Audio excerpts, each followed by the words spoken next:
Hello, আমার প্রিয় ছাত্রছাত্রীরা, আশা করি তোমরা সবাই ভালো আছো। আজকে তোমাদের সঙ্গে যে বিষয়টি নিয়ে আলোচনা করব সেটি হলো সপ্তম শ্রেণী গণিতের দ্বিতীয় পর্যায়ক্রমিক মূল্যায়নের পাঠ্যক্রম এবং প্রশ্ন কাঠামো।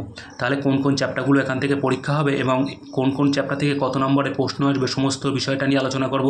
ভিডিওটা ভীষণ ইম্পর্টেন্ট, ভিডিওটি স্ক্রিপ্ট না করে তোমরা দেখতে থাকো, আর সাথে সাথে চ্যানেলটি ভালো লাগলে অবশ্যই সাবস্ক্রাইব করে দিও। চলো তাহলে শুরু করা যাক।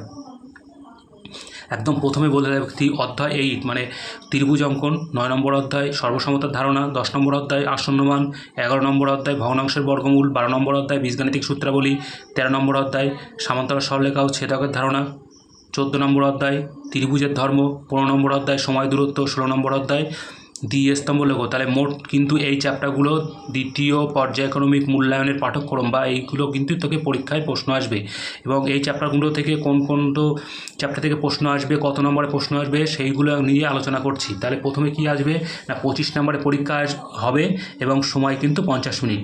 তাহলে প্রশ্নের শ্রেণীবিভাগ বলতে তাহলে প্রথমে কি আছে না, অতি সংক্ষিপ্ত প্রশ্ন থাকবে 3টি, পাটিগণিত থেকে একটি, বীজগণিত থেকে একটি, জ্যামিতি থেকে একটি।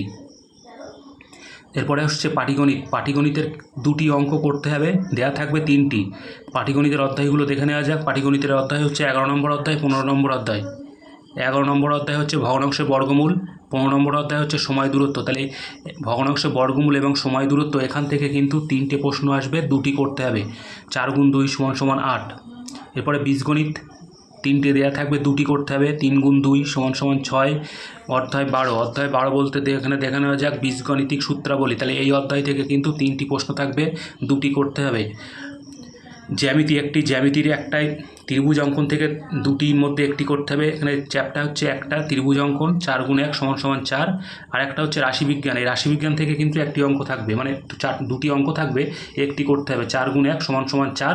মোট 25 নম্বরের পরীক্ষা হবে, সময় থাকবে 50 মিনিট। চ্যানেলটি ভালো লাগলে অবশ্যই মনে করে সাবস্ক্রাইব করে দিও। ধন্যবাদ, ভালো থেকো, সুস্থ থেকো।